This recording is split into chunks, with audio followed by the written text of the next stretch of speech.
Quando o governador chega na cidade, eu recepciono e levo direto para o COI. E a hora que ele entra no COI, a gente começa a passar as últimas imagens que a gente tinha dos vídeos, ele toma um susto, percebe o tamanho e a dimensão, chama todo mundo numa sala e fala, ó, precisamos acionar o Exército Brasileiro imediatamente. É então que ele aciona o comandante Tomás, que é o comandante-chefe do Exército Brasileiro, que destaca os batalhões de Caçapava e Lorena para que façam imediatamente o apoio logístico com o batalhão de engenharia para que a gente pudesse chegar por terra. A gente ainda não tinha noção do tamanho do estrago. Tinham muitos bloqueios, né? Também. Foram mais de 80 bloqueios e a gente tem uma equipe altamente especializada, capacitada em livrar a estrada. Só que a gente não conseguia mais chegar. E uma coisa é um bloqueio, né? Outra coisa é 80. Mais conta. Equipes do SAMU ilhadas, equipes de Defesa Civil ilhadas, equipes da Polícia Militar ilhadas, nossas equipes para liberar a estrada ilhadas. E aí a gente começa a dimensionar o tamanho da situação quando chegam as primeiras aeronaves do Exército. Nós tentamos fazer, junto com o governador, um segundo voo, não passou da Praia do Guaicá, ou seja, região central. Não tinha mais condições. Fizemos um pouso de emergência em função de ventos, chuvas, e aquele momento era o momento da tempestade perfeita. Mar com ressaca, maré que devia estar em torno de 1,5, 1,10 de altura, estava com 2,35. Um sistema de baixa pressão violento com aquecimento do mar, ou seja, caiu o mundo numa tempestade perfeita, como bem definiu o Semadem. Nós então retornamos. O Exército começa a fazer o deslocamento para a cidade e aí chega o general Ferraz e o general Montenegro, comandante militar do Sudeste. E nessa operação começa então o Exército a tomar conta, o que foi a nossa, literalmente, salvação, porque aí você tem o suporte do governo do Estado, o governador Tarcísio junto, e o Exército Brasileiro. A próxima ligação que eu recebi foi do presidente Lula.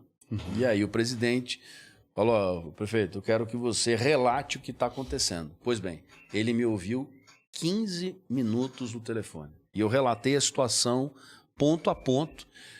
No final ele falou assim, nós estamos contigo, o Exército está aí, o que você precisa? Eu falei, presidente, eu preciso da sua presença aqui, porque eu acho que nós vamos ser aí a maior catástrofe do país. O número de óbitos está subindo, nós não estamos acessando aí mais de 70 quilômetros do município e a gente não tem dimensão real de quantas pessoas estão soterradas. Ele, pois bem, amanhã, às 9 da manhã eu estarei aí. E aí começa a mobilização tanto do governo federal quanto do governo estadual. Bom, a primeira aeronave Águia consegue chegar na Vila Açaí, mas não consegue decolar. E aí começa todo o problema de logística em função do tempo. Foi um dia de agonia e foi um dia que as histórias que chegavam truncadas começam a movimentar a gente. Quando que você sente pela primeira vez que talvez, obviamente, né, o caos passou, mas estão ainda cicatrizes que vão ter que serem cuidadas ali. Então, ainda tem pessoas soterradas, ainda tem pessoas que estão desaparecidas. Mas quando que é o momento em que você vê que, ok, agora o tempo já não está mais chovendo, não está mais tão complexo, mas a gente tem ainda uma limpeza a ser feita gigantesca. Qual que é esse momento de que você sai mais do tático e consegue pensar um pouco mais no planejamento, vamos dizer assim? 10 dias depois. 10 dias depois. O Senna foi minuto a minuto vivenciando uma agura, um desespero interminável. Eu me recordo, André, que quando foi por volta de 9 horas, uma cena que eu nunca mais vou esquecer na minha vida. Eu trabalhei durante muito tempo em governo, trabalhei no Palácio dos Bandeirantes, trabalhei na Prefeitura de São Paulo, com o Serra, com o Geraldo, enfim. Eu sempre tive uma proximidade com os governos e com os políticos de expressão nacional. Mas quando foi por volta de 9 horas da noite, nós tínhamos já informação dos primeiros óbitos que estavam com os corpos limpos e prontos para serem transportados. As aeronaves do Exército, os Jaguar e os Pantera, estavam prontos já então para fazer o embarque dos corpos. O governador, em silêncio, chama o chefe da Casa Militar, Coronel Engel, chama o chefe da Casa Civil, Capitão Arthur, e fui eu que presenciei, ninguém me contou. E ele dá a ordem para que os dois subam na aeronave e vão imediatamente, porque ele tinha dado um espaço, uma abertura no teto, para que eles façam o desembarque e relate a situação para ele. Ele queria um relato direto deles. Pois bem, eles imediatamente correm para o ponto e sobem nas aeronaves do EB, as aeronaves Pantera, são helicópteros que têm piloto, copiloto, mais 2 auxiliares, 2 mecânicos que vão, 2 militares que vão nas portas abertas, óculos de visão noturna, ou seja, uma operação que a gente só via em filme, e a navegação totalmente automatizada, mas com os dois do lado para tentar enxergar o que estava acontecendo. Eles vão. 40 minutos depois, eles dão, governador, nós estamos retornando. E eles voltam com os primeiros corpos. Ali foi um momento que... Doloroso. Né? Foi o momento mais pesado, porque nós estamos falando de crianças. Eu vi ali, foram 7 corpos, um saco com 3 crianças com a perna de fora, numa situação muito complexa. E você vê teu filho, você vê tua família, um negócio que eu virei pro governador, e o que mais me impressionou, 2 secretários de Estado que estavam com luvas cirúrgicas desembarcando corpos. Eles vieram com os corpos no chão da aeronave. Nossa. Ou seja, eu nunca tinha visto, essa foi a primeira cena que me marcou.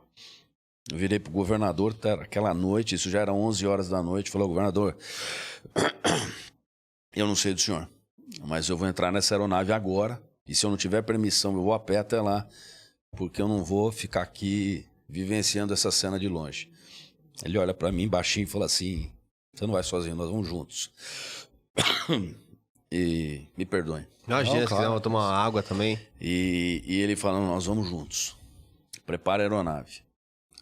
O capitão do exército desembarca da aeronave, era o motor girando, falou, governador, se nós embarcarmos agora, nós vamos voltar com pelo menos mais 8 corpos dentro da aeronave. Ele falou, nós vamos ajudar. Separa mais 2 pares de luva aí, que nós vamos ajudar. E aí embarca o governador, eu, os 2 secretários e mais um ajudante de ordens do governador. Eu nunca vi um governador se deslocar para uma área quente às 11h30 da noite, com perigo real de uma aeronave cair, com perigo real de não voltar para casa e sem escolta. Eu nunca tinha visto isso na minha vida.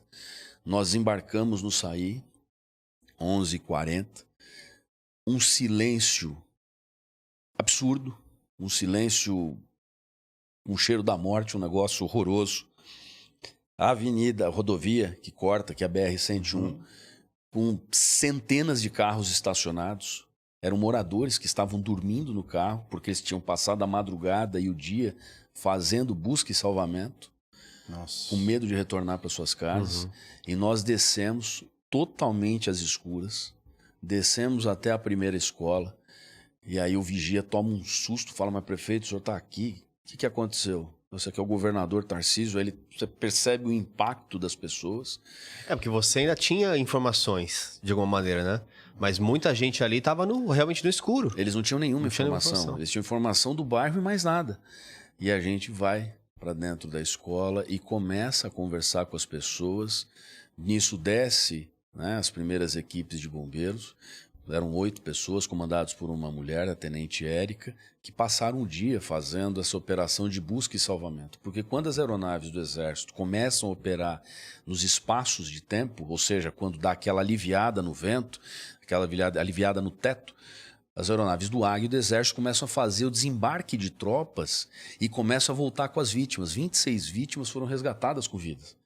E aí nós entramos na escola, funcionando por gerador, uma iluminação fraca, e a gente começa a falar com as pessoas, você percebia o choque. As pessoas em estado literalmente catatônico, com aquela situação de ter o atendimento a vítimas aqui e 10, 12 corpos ali, numa sala de aula com ar-condicionado ligado para que pudesse fazer a preservação dos corpos. Essa cena me impressionou no governador Tarcísio. Ele falou com todos, não perdeu a calma, passou tranquilidade. Nós fizemos toda a inspeção, falamos com as pessoas que estavam acordadas, retornamos para a aeronave e desembarcamos por volta de 1h da manhã. Uma cena que jamais eu vou esquecer na minha vida. E aí, curtiu esse corte? Então comenta aí, o que foi de tão incrível para você? Vem que eu te espero na próxima live, hein?